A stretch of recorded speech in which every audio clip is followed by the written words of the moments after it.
Hola, bienvenidos a un nuevo envío de Automovilismo sin Chicanas. Hoy repasaremos aquel fatídico fin de semana de Fórmula 1 conocido como los 3 golpes de Imola.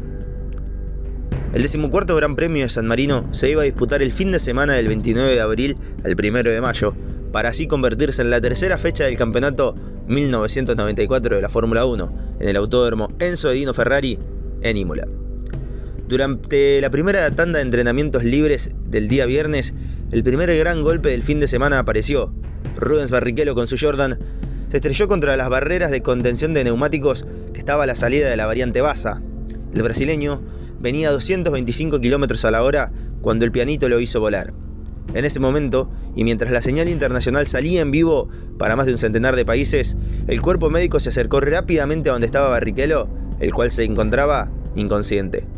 El silencio se apoderó de todo Imola y la preocupación no dejó de ser protagonista, hasta que al día siguiente Barrichello reapareció en el circuito con la nariz rota y uno de sus brazos enyesado. El día sábado, en la clasificación y luego de 20 minutos de sesión, llegó el segundo golpe. Roland Ratzenberger, con su Syntep, chocó el muro de hormigón que estaba en los laterales de la curva Villeneuve.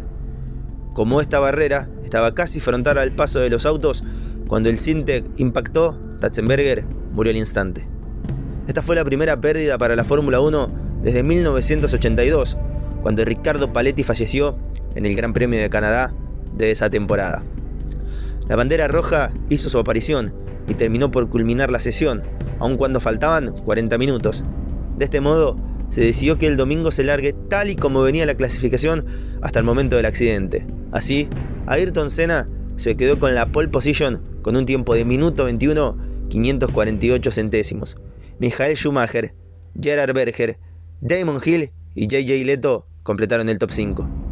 Años después, Sid Watkins, jefe del cuerpo médico de la Fórmula 1 en aquel momento, reveló: Ayrton se derrumbó y lloró en mi hombro. Él intentó convencer a Senna de que no corriera el domingo, pero el tricampeón le respondió que hay ciertas cosas sobre las que uno no tiene control. No puedo retirarme, debo seguir. El día domingo llegaría la carrera, y pese al accidente de Ratzenberger, la competencia se disputó, ya que la FIA, en virtud de las investigaciones preliminares que se conocían en aquel momento, entendió que el fallecimiento de Ratzenberger se debió a un cúmulo de fatales coincidencias y no a fallos estructurales en el trazado. Además, el contrato firmado entre la FIA y los propietarios del trazado obligaba a disputar un gran premio en el circuito en la temporada 1994, salvo causa de fuerza mayor, y era evidente que el trazado se encontraba en idénticas condiciones a las del día anterior. A las 14 horas comenzó la carrera. En la largada, a J.J. Leto se le quedó su monoplaza.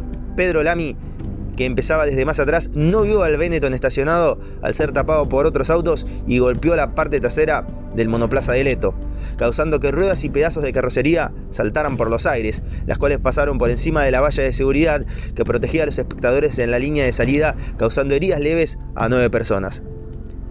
El accidente causó la salida del safety car, con todos los demás competidores conservando sus posiciones detrás de él, mientras circulaba a baja velocidad.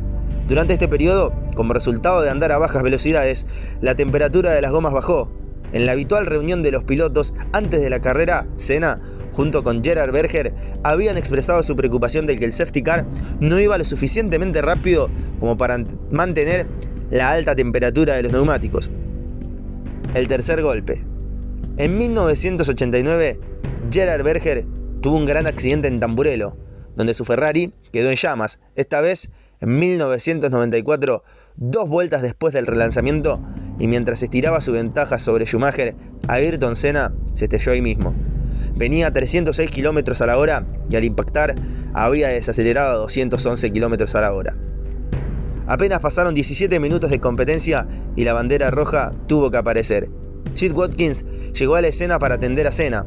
Cuando una carrera es suspendida bajo bandera roja, los monoplazas deben bajar la velocidad y regresar a los boxes hasta nuevo aviso. Esto protege a los comisarios y personal médico en la escena del accidente y permite el acceso más fácil de los vehículos de emergencia al lugar.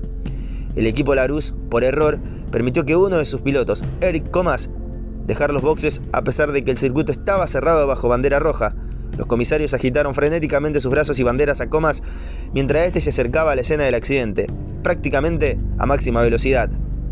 El comentarista de Eurosport Reino Unido, John Watson, que retransmitía la prueba para su país, describió el hecho como la cosa más ridícula que he visto en mi vida. Comas evitó golpear a las personas y vehículos que estaban en el circuito, pero después de pasar por la escena del accidente de Senna, se conmocionó tanto por lo que vio que abandonó la carrera. Comas diría años más tarde que su gesto fue para devolverle la gentileza a Senna por salvarlo en su accidente en Bélgica en la temporada 1992. Las explícitas imágenes de Senna siendo atendido fueron emitidas por la señal mundial de TV generada por la RAI y mostraban muy claramente la gravedad de la situación.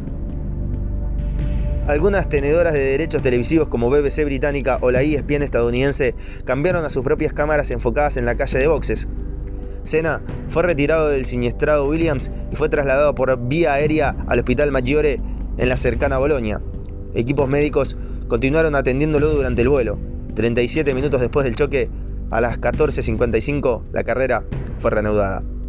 Luego del accidente de Nigel Mansell en Suzuka en 1987, durante la clasificación, Bernie Ecclestone, mandamás de la categoría, decidió que toda la actividad sea transmitida en vivo para todo el mundo. Además, en 1994 era la primera temporada donde la Fórmula 1 comenzó a producir la señal internacional por su propia cuenta de la mano de la FOM TV.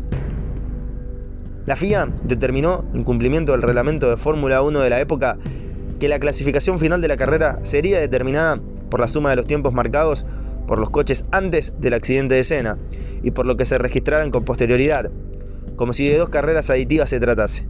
Al reanudar la carrera, Gerhard Berger tomó el primer lugar en la pista, pero Schumacher todavía era el ganador virtual debido a la ventaja que tenía antes de que la carrera fuera interrumpida.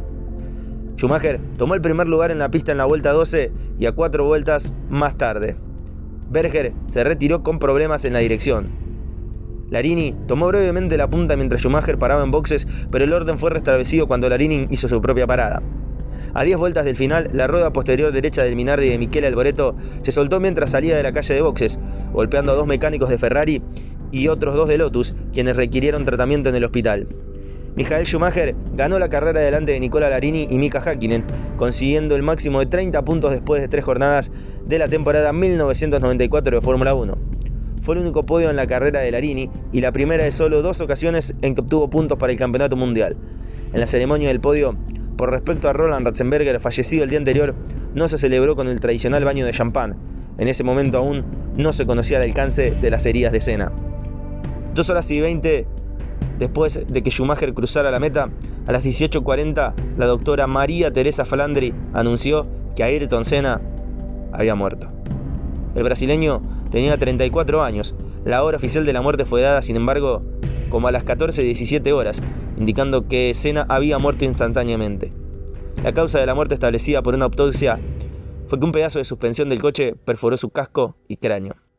El trazado de Imola en 1994, que había permanecido invariable desde su debut en Fórmula 1 en 1980, no volvió a ser usado en ninguna otra carrera. Durante el resto de 1994 y comienzo de 1995, se recomendó encarecidamente a los pilotos de las distintas pruebas extremar la precaución al paso por el curvón Tamburello, en tanto que las curvas Villeneuve fue directamente suprimida, utilizando para ello una chicana previamente construida junto a ella, y que hasta entonces prácticamente carecía de uso.